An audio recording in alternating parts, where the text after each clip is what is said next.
Alright, this is going to be the first episode of my podcast called The Leija Report. In this podcast, I attempt to go into topics about the current political climate. This is going to be completely unscripted. If I need to look up research, if I need to refresh myself on certain political happenings, I will do so as I go through the podcast. So, the biggest topic that I'm going to be talking about today is mainly the presidential debates. Then I will be going into detail about Capitol Hill, and about what I call executive overreach that's been happening since the 1980s. And then I would like to close off this podcast by talking about COVID and the irony. So, let's get into this because we don't have a lot of time here. So, the presidential debates. The first presidential debate was between Donald Trump and Joseph Biden. And by golly, were they bad. So, I had initially thought the presidential debates were going to be bad anyway because of just how garbage I think both candidates kind of are. Like, I like Trump for his economics, but I really wish conservatives would stop fighting this uphill social values battle, because we're not going to win. There's no point. Honestly, if we can just get economics down, I think that'd be the perfect thing ever. The most perfect thing ever. Because honestly, I like Trump for his economic ideas. He has some good, the economy's been up, unemployment rate's been down. I like some of his, I don't really like any of his foreign policy, which kind of sucks because I want to. But he's too much of an interventionist, although he's gotten better over the years. But I digress. So basically, the presidential debates were between two senile old men, pretty much senile old men, or old men, but they were basically senile, and yeah, they were garbage. If I had to describe the reaction after the debates, it was just wow. Is this really our country right now? This is where America is. I mean, even like people on the right were like, "What the what's happening, guys?" Sorry about that fucking car. But people on the right were like, "What the hell is happening? Like, are we okay? Like, is the country broken?" Um, and so after this, all these memes started popping up. But basically, during the debate, they broke down like four issues. I talked about COVID, the economy. They talked about riots and racial problems in America, and they also I forgot. They also broke down like, I think. I can't remember the other topic. Basically, actually, let me look it up what they broke down. But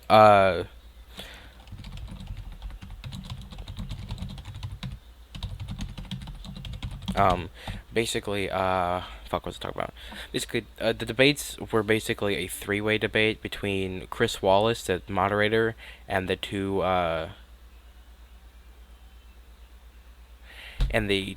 actual presidential candidates.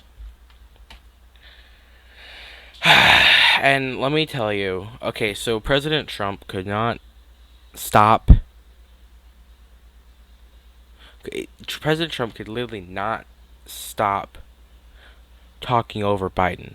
Literally, throughout the whole time, President Trump kept talking over Biden, especially during the 2 minutes. Each candidate is given 2 minutes at the start of a topic to lay out what they want, lay out their plans, and lay out what they believe in. Trump kept interrupting Biden throughout a lot of Biden's talking. I mean, it's not like Biden can really talk. But basically, Trump just kept interrupting him, and it was just kind of like, wow, really? Like, even like people, he kept interrupting him, and then people after the debate were like talking about Chris Wallace and how he was biased. But honestly, I think a lot of people think that just because Chris Wallace just didn't let Trump do what he wanted. Chris Wallace was able to stop Trump from just, I don't know, completely owning the debate, and I think that's where a lot of people were like, "Oh, he's biased, oh yeah, oh yeah," going baby mode because, sorry, your presidential candidate is not going to just do whatever he wants against the will of the American people. And then, well, let me move this mic back a bit. And then basically, people were just complaining about, oh yeah, one of the biggest takeaways from the debate. Okay, so basically, Trump was asked to condemn white supremacy and hate, and he did. He said, "Sure, I'll do it." Is what we want him to call them. And then Biden interrupted, and then Trump wasn't able to finish it. Although people pointed this out that like, oh yeah, Trump's racist. Listen, I don't think Trump's a racist dude. I don't. He wouldn't. He would. He would have passed a lot more racist laws if he was a racist guy. Like you don't just come out, you don't just be a racist for 4 years and not pass a single racist law. Even he's actually helped the black community. He's gave the new bill. Oh, fuck, what's it called? But basically, he passed a bill. He passed a bill. He wants to pass a bill called I forgot what it's called, but basically it's a bill that it's about $500 billion that goes into economic aid for inner black cities. It goes for disadvantaged neighborhoods. It basically closes down schools that are failing to relieve burdens on taxes. It also recognizes Antifa and the KKK as hate groups and basically domestic terrorist groups. My internet's out right now, so that's good. That's epic. But basically, it basically labels these extremist groups as terrorist groups, which is really good, honestly, in my opinion, because I mean I do think that KKK and Antifa are terrorist and domestic terrorist groups. I do believe that they are really hateful groups. Oh, Biden called white supremacy a group. However, he did not acknowledge. Oh no. He agreed with the statement that white supremacy was a group, but he also said that Antifa is an idea, which literally makes no sense whatsoever. Like, they're either both groups or they're both not. And Antifa is actually pretty dang organized. Now, no. The KKK is a group. Don't get me wrong. Don't get it twisted. But the KKK is a group, not an idea. That's just a group. However, white supremacy itself is not a group. That's an idea. Just like being anti-fascist is not a group. That's an idea. But Antifa is a group. You could be anti-fascist. Yeah, you go ahead. I'm anti-fascist. I don't want to live under a fascist government. However, when you're like Antifa, it starts becoming a problem. So basically, that was one of the biggest takeaways. Was people were really confused on Biden and Trump's real standing. And it also seemed really like both of them were trying to fight, like, who cares more about black people, which I think is the funniest thing ever. Some of the memes that came out of that were pretty damn good. But yeah, just the debates were just awful. I had to do it for an A-push assignment, AP US History assignment, some extra points. And just the debates were just, they were awful. I mean, when you get, like, Ben Shapiro tweeting on Twitter, like, I don't know who won, but we all lost. Like, bruh, what? Something happening. Yeah, but, I mean, it's just, what the hell is happening, to this country right now? Like I'm on the Trump train, but that's mainly just because of his, economic issues. I like a lot of them. I like conservative economics. But yeah, so let's get into our next topic. We're about 10 minutes in right now. Actually, I think it's a good time for me to take a break, get some water, and I'll join. I'll get back to you guys. It's gonna be like a quick second, so for you guys, I'm back with my with my drink. Okay. So we're gonna get into the next topic. Basically, our next topic is going to be about. Sorry about that. Jesus, all of this is going wrong today. Our next topic is going to be about the Electoral College. executive overreach and the heating up of Capitol Hill. So let's just dive right into what I first talked about, the Electoral College. So, this isn't really like a hot topic, but it kind of is. But the Electoral College, in my opinion, is very necessary because honestly, I don't know if you know this. The population of California is 35 million. Let's assume half of those people can vote. That is 18 million right there. That's 17 million. Sorry, half of those people are able to vote, which is a really lengthy assumption, because I'm pretty sure more than half would be able to vote. Actually, if I fucking internet keeps cutting out, so I can't look it up. Let's go. But basically, I'm pretty sure more than half can vote. I'm pretty sure statistics are like, I think 35 million. Showing pictures that match. Thank you. I'm pretty sure it's like 35 million. There are 35 million kids, like about 40 million teenagers, something like that. So basically, that is what, 70 million. If we have 300 million. Fucking, if my goddamn internet would work. But basically, if half those people could vote, that's already like 17 million.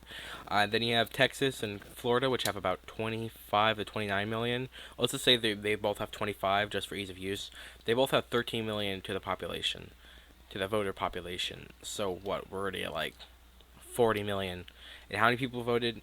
100 million people voted in the U.S. presidential election 2016.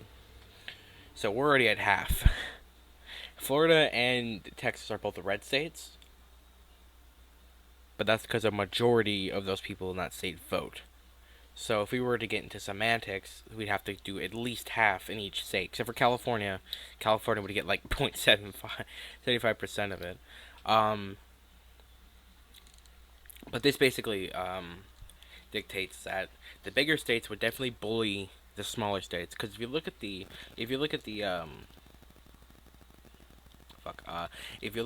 electoral college, you see how many counties and how many states voted red versus blue.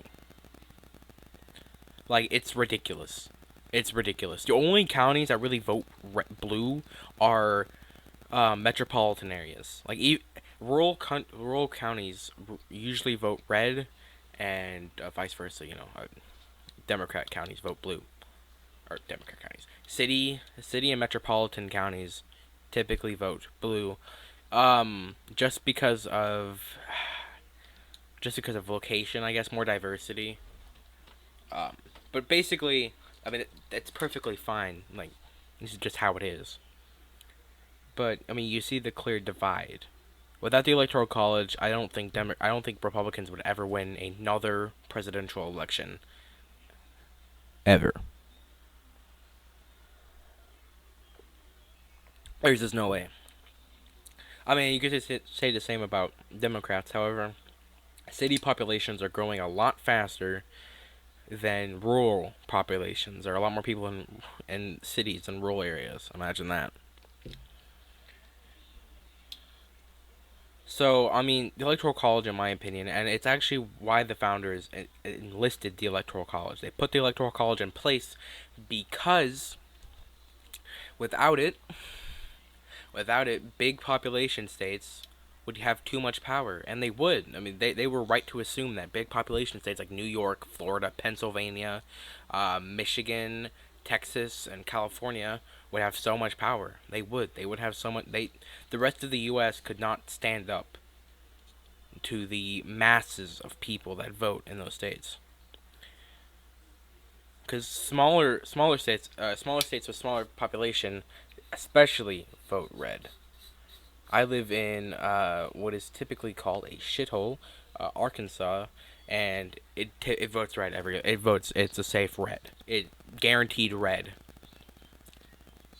However, the city areas like Little Rock and Arkadelphia, Actually, I don't think Arkadelphia votes blue, but Little Rock especially votes blue. I mean, that's just how it is. Cities, typically bigger cities with a lot of population, especially capital cities, usually vote blue. That's just how it is. It's probably some weird diverse. It probably has something to do with diversity in education, and lack of, not lack of real problems, but lack of a lot of the problems that people out in the country face. Um, so yeah, that's my 2 cents in the electoral college. So let's go into our next topic about, or our next section about this topic. We're gonna go into the judicial branch and um, Amy Cornett, Amy Barnett, I think. Basically, Ruth Bader Ginsburg kicked the bucket. It's sad. I mean, even if you aren't a Democrat, you don't have to be a Democrat to pay your respects. Mm, dang good hot chocolate. But you don't have to be a Democrat to pay your respects. However, it is a pretty sad time because Ruth Bader Ginsburg did actually fight for social justice. She was actually a really cool person. She fought for women's rights everywhere. I'm not a woman, but I can appreciate her fight. Um, and basically, every Democrat knew what was coming. Of course, Trump is going to appoint a Supreme Court justice. That is just his job. That is one of his jobs as the President of the United States of America. However, it would seem that Trump is not allowed to do that because it is an election year. Now, okay, so there has been a precedent set. I don't know by who, but there's a precedent set in the United States. That the president cannot assign a Supreme Court justice. Oh my god, my nose is clogged. He cannot assign a Supreme Court justice in an election year. Which I'm like, yeah, it's a cool precedent. It's a stupid precedent, but yeah, it's a cool precedent, I guess. And so basically, top Democrats are saying that Trump cannot and should not appoint a Supreme Court justice, which to me makes no fucking sense. The president is elected for 4 years, not 3. Ruth Bader Ginsburg said that herself, by the way. So to me, it just makes no sense why they would want Ruth Bader Ginsburg, or they wouldn't want a replacement. I get that why they don't is because it's going to be a conservative judge, and they could overturn Roe v. Wade. By the way, I'm not the biggest fan of Roe v. Wade. However, it does actually do a lot of good. So I am also not against Roe v. Wade, but I am against them overturning it unless it is truly unconstitutional. The only main argument against it being unconstitutional is that it's not really a baby, or it's technically alive, so it should be protected. Which is what they're gonna have to fight, but they've already fought that with Roe v. Wade, so I don't know. Anyway, so Trump wants to appoint a female conservative judge, and the top Democrats are saying, no, you shouldn't do that, you can't do that, even though that is literally one of his jobs defined in the Constitution, in the Bill of Rights. Actually, not in the Bill of Rights, I'm dumb. But in the Constitution, literally that he's allowed to appoint justices. That is his job. That is his job.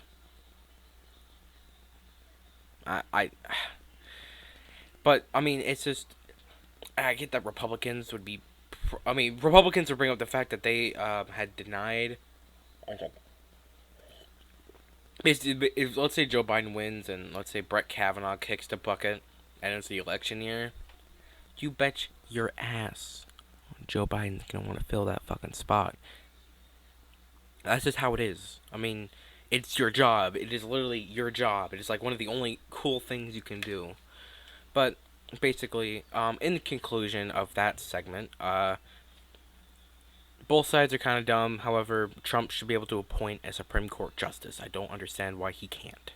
I mean, it's literally his job. Sorry for that. But okay, so we're gonna get into our next topic. We're gonna be talking about executive overreach, because by golly, is there executive overreach? Also, we're actually at a new topic: the national deficit. Actually, Fuck executive overreach. This actually ties into the national deficit. So we're going to get into the national deficit. So the national deficit, I don't know if you know this, but it is currently nearing about $35 trillion. It was it was a measly 23 trillion before the pandemic, and now it's skyrocketed almost $7 trillion. What the fuck? So basically, since like fucking Bill Clinton, the national deficit has risen $20 trillion in the past 20 years. It's a trillion a year, I guess. And or not the deficit, the debt. Sorry, the debt. But the national deficit is also really garbage. The only president since to ever have a positive deficit was Bill Clinton. Bill motherfucking Clinton. That's my president. That's the Arkansas president, basically. He was the only president in the past, like, I don't know, 50, 60 years to actually have a positive deficit. We were actually making money to send out to other countries. So what happened? What happened? So there's this thing called, I don't know if you heard of it, but it's called 9/11. Um,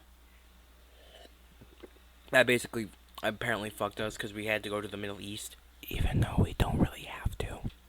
So we go to the Middle East, blah blah blah. We're fighting there for 20 years, typical stuff. In the meantime, the army, the military budget goes skyrocketing out of nowhere. Apparently, every president has to increase it.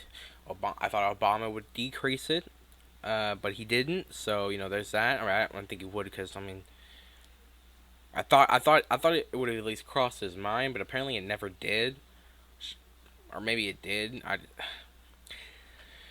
And then during Obama's presidency, we had the Great Recession, and I knew that added like 10 trillion, I think, onto the national deficit. But it was a needed deficit. It was a wanted evil. It was one of those good evils.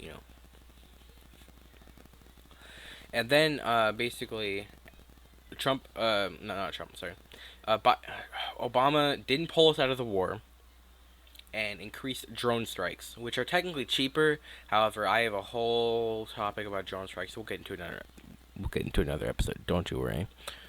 But basically, he implemented more drone strikes, no boots on the ground type warfare, which I think, in my opinion, is pretty cowardly. But I'm not in the military, so I can't really comment on that. It could be better. It could be better, but I don't really care. I think it's really cowardly. And so when Trump took over, it got significantly worse because apparently no fucking president is like, $600 billion is a little bit much for military. Maybe cut that to like 200. Maybe cut that to like 400 billion. Or increase taxes like not even that much. Especially on corporations. You increase taxes on corporations, implement more excise taxes, which is taxes on like tobacco, gas, stuff that's not needed but is pretty harmful. Basically, just increase excise taxes and then increase taxes on corporations, the upper 1 to 10%, and then increase taxes on lower class people, on middle class people to lower class people, barely enough, like probably 0.5% more. You could start decreasing the national deficit by making it one of the big points to decrease the debt, because we're never going to be able to pay off this debt at this point. We also need to cut back Social Security and Medicare benefits. We need to regulate more. Basically, we need to regulate cheaper healthcare, because that's mainly the real high cost of Social Security and Medicare. If healthcare was cut like literally in half, we would be doing just fine. We would have enough money. I think we would have enough money to go around. That's really the main driving force of why Social Security and Medicare is just so goddamn expensive. But basically, if we do that, I think we'd be actually making a bit more money. Because the national deficit since Trump took over in 2018 or 2016, but the first year that the deficit was over $1 trillion since Obama was in 2018 when he upped the military budget and he upped the stuff that he wanted. He did cut a lot of stuff to make room for the budget. However, the national deficit, which is basically the amount of money that we make to the money that we spend, reached $1 trillion.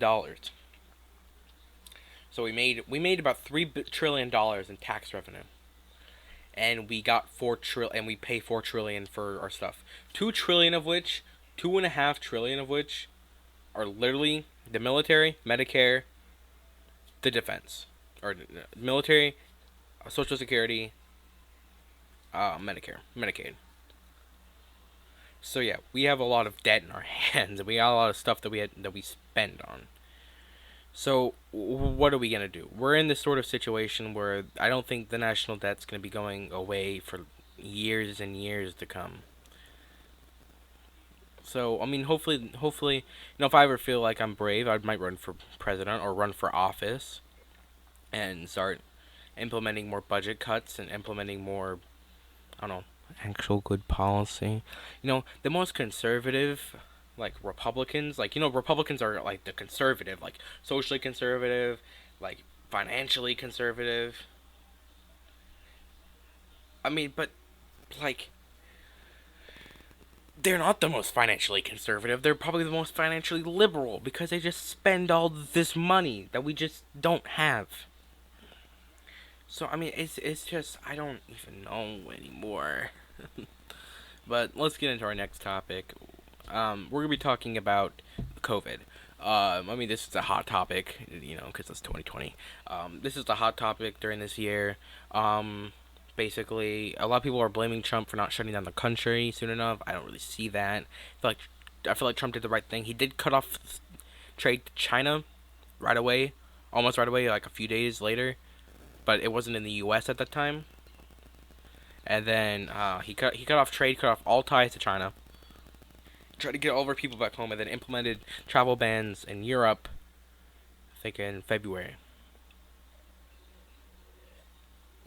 Because it started getting really bad over there. And then it got in the U.S. And, people do what they do. The U.S. is pretty stupid. But basically, it spread like wildfire. We have 200,000 dead, 1 million cases, yada, 7 million cases, yada, yada.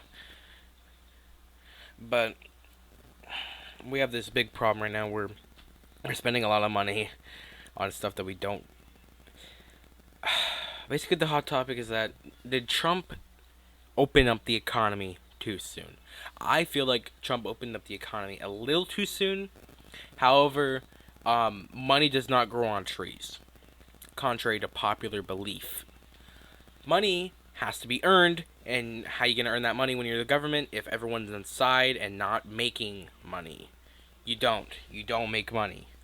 So the government couldn't make money, and the government was spending a lot of money, or couldn't make as much money because not everyone was going to work, and the government was spending a lot more money to try and get people to not starve and die, because money grows on trees, remember? Well, I don't mean that to say like, oh yeah, they should just starve and die, but I'm just like, we spent a lot of money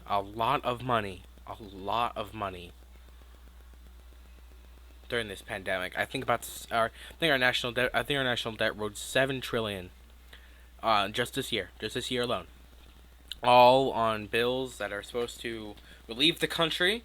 But what would have relieved the country is opening up the economy and giving people guidelines, so you can at least say, well, I tried. But you look at like Sweden. Okay, so you look at Sweden. And you know what they're fucking Sweden COVID rates.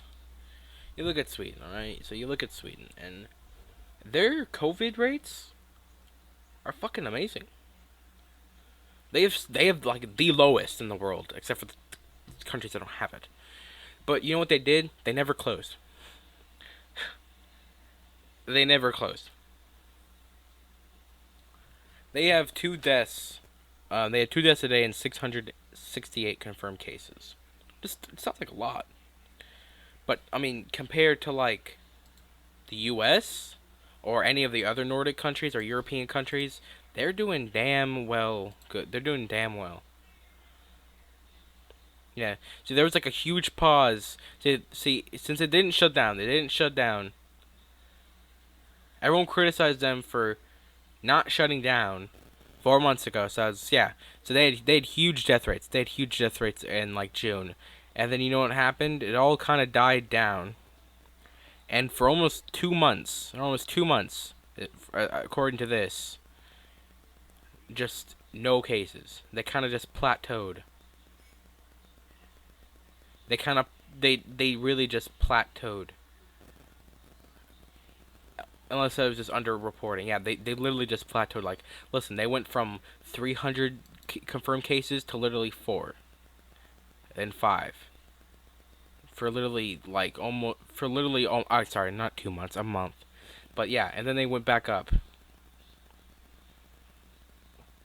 So, I mean, like when you look at that though, they were doing pretty damn well.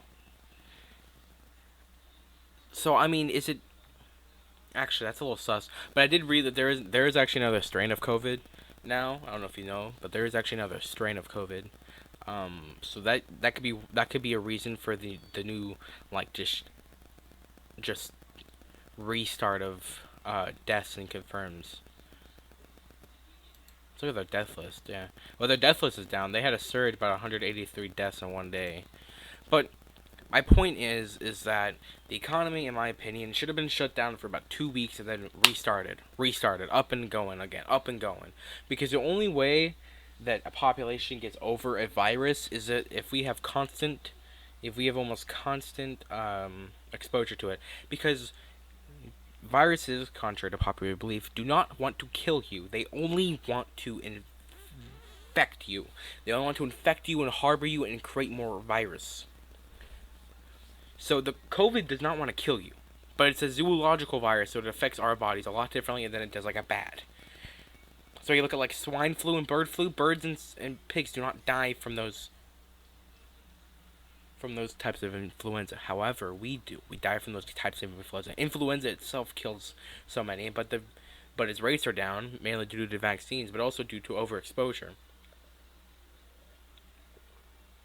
However, due to our vaccines on the flu, it updates. It gets like it's a new patch. It gets a new patch every year and restarts itself. That's why we still pretty much die from the flu, even though we've experienced it literally all our lives. So we can still die from the flu, and basically my point is that Sweden did what's called herd immunity, and it's not the fastest way to go over a virus. However, it is the fastest at preventing it in the future without a vaccine. With a vaccine, of course, you take the vaccine and you prevent it from really harboring and infesting you, or even killing you, or messing up your organs. However, because they went early on and did herd immunity, um, after a while, their DNA, and their overexposure to the virus basically caused them to just not get infected as much and not die as quickly. Not die as much. Just the same like with a flu virus. Oh, with like a flu vaccine. Like you take it because it's going to prevent the severity of the symptoms in the future, and it's going to prevent you from getting it in the future. Or yeah, it's going to prevent the severity so you don't die from it. It also prevents you from getting it in the future, because your body might be able to detect it really early and attack it early on. So we don't have a virus yet for COVID, so I understand the reluctance of opening up. However, I am very against not opening up. I mean, I can't believe my financial lit teacher. When the markets crashed in February, I said now's the time to invest. He's like, yeah, if you know how to play the stock market. I'm like, well, it's not that hard. Watch like a YouTube video on it. But like, honestly,